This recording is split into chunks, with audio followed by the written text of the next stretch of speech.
ಭಾರತದ ರಾಷ್ಟ್ರೀಯ ರಾಜಕೀಯದಲ್ಲಿ ಹೊಸ ಘೋಷಣೆಗಳು, ಹೊಸ ಸಂಘಟನೆಗಳು, ಹೊಸ ಡಿಜಿಟಲ್ ಟ್ರೆಂಡ್ಗಳು ಬರುತ್ತಿರೋದು ಹೊಸದೇನಲ್ಲ.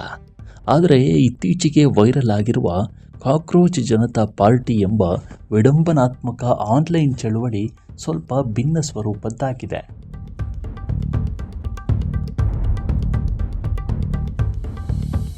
ಹೌದು, ಶುರುವಾದ ಕೇವಲ 5 ದಿನಕ್ಕೆ 20 ಮಿಲಿಯನ್ಗೂ ಹೆಚ್ಚು ಫಾಲೋವರ್ಸ್ ಆಗಿದ್ದಾರೆ.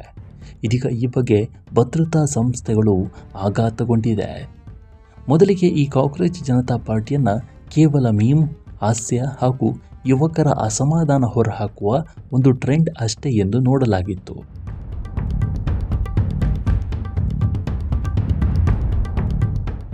ನಿರುದ್ಯೋಗ, ಹಣದುಬ್ಬರ, ಯುವಕರ ಕೋಪ ಇತ್ಯಾದಿ ವಿಷಯಗಳ ಬಗ್ಗೆ ಹಾಸ್ಯಾತ್ಮಕ ಪೋಸ್ಟ್ಗಳು, ವಿಡಿಯೋಗಳು ಕೆಲವು ದಿನಗಳಲ್ಲಿ ಲಕ್ಷಾಂತರ ಯುವಕರನ್ನು ಸೆಳೆದಿತ್ತು. ಆದರೆ ಇದು ಇದೀಗ ಬೇರೆ ರೂಪ ಪಡೆದುಕೊಳ್ತಿದೆ. ಹೌದು, ಕಾಕ್ರೋಚ್ ಜನತಾ ಪಾರ್ಟಿ ಪರಿಸ್ಥಿತಿ ಈಗ ಬೇರೆ ರೂಪ ತೆಗೆದುಕೊಂಡಿದೆ. ಇದು ಕೇವಲ ಮೀಮ್ ಮತ್ತು ಜೋಕ್ ಮಟ್ಟದಲ್ಲಿ ನಿಂತಿಲ್ಲ. ಭದ್ರತಾ ಸಂಸ್ಥೆಗಳು ಈ ಡಿಜಿಟಲ್ ಕೋಪ ಮುಂದೆ ದೊಡ್ಡ ರಾಜಕೀಯ ಚಳುವಳಿಯಾಗಿ ಮಾರ್ಪಾಡಾಗಬಹುದೇ ಎಂಬ ಭಯದಲ್ಲಿವೆ.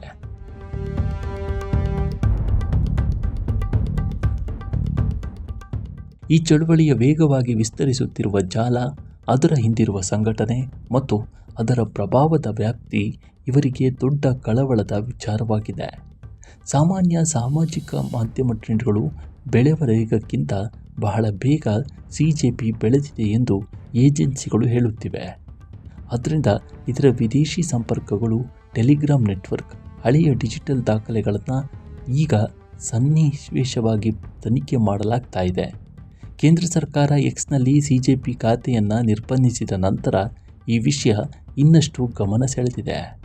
ಗುಪ್ತಚರ ಬ್ಯೂರೋ ವರದಿಯಲ್ಲಿ ಈ ವೇದಿಕೆ ರಾಷ್ಟ್ರದ ಭದ್ರತೆಗೆ ಕೆಲವು ರೀತಿಯಲ್ಲಿ ಬೆದರಿಕೆ ಉಂಟು ಮಾಡಬಹುದು ಎಂದು ಉಲ್ಲೇಖಿಸಲಾಗಿದೆ.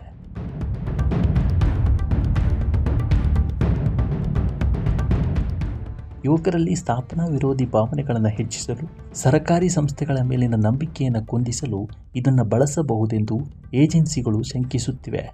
ತನಿಖೆಯಲ್ಲಿ ಕಾಕ್ರೋಚ್ ಜನತಾ ಪಾರ್ಟಿಗೆ ಸಂಬಂಧಿಸಿದ ಕೆಲವು ಸಾಮಾಜಿಕ ಮಾಧ್ಯಮ ಪುಟಗಳು ಹಿಂದೆ ಬೇರೆ ಹೆಸರಿನಲ್ಲಿ, ವಿಶೇಷವಾಗಿ ಗುಜರಾತ್ನಲ್ಲಿ ಆ್ಯಪ್ ಬೆಂಬಲ ಪುಟಗಳ ರೂಪದಲ್ಲಿ ಸಕ್ರಿಯವಾಗಿದ್ದವು ಎಂಬುದು ಹೊರಬಂದಿದೆ.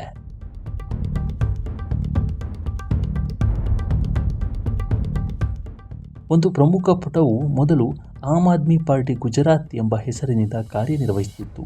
ನಂತರ ಹಲವು ಬಾರಿ ಹೆಸರು ಬದಲಿಸಿಕೊಂಡು ಕೊನೆಯಲ್ಲಿ ಕಾಕ್ರೋಚ್ ಜನತಾ ಪಾರ್ಟಿ ಆಗಿದೆ. ಪ್ರಾದೇಶಿಕ ರಾಜಕೀಯ ಬೆಂಬಲ ಪುಟವು ಹಠಾತ್ ರಾಷ್ಟ್ರವ್ಯಾಪಿ ಸ್ಥಾಪನಾ ವಿರೋಧಿ ವೇದಿಕೆಯಾಗಿ ಬದಲಾದುದು ಅಧಿಕಾರಿಗಳಿಗೆ ಅನುಮಾನಾಸ್ಪದವಾಗಿದೆ. ಆದ್ದರಿಂದ ಅದರ ಹಿಂದೆ ಆಡಳಿತಗಾರರು, ಹಣಕಾಸು ಮತ್ತು ಸಂಪರ್ಕ ಜಾಲದ ಮೇಲೆ ತನಿಖೆ ನಡೆಯುತ್ತಿದೆ.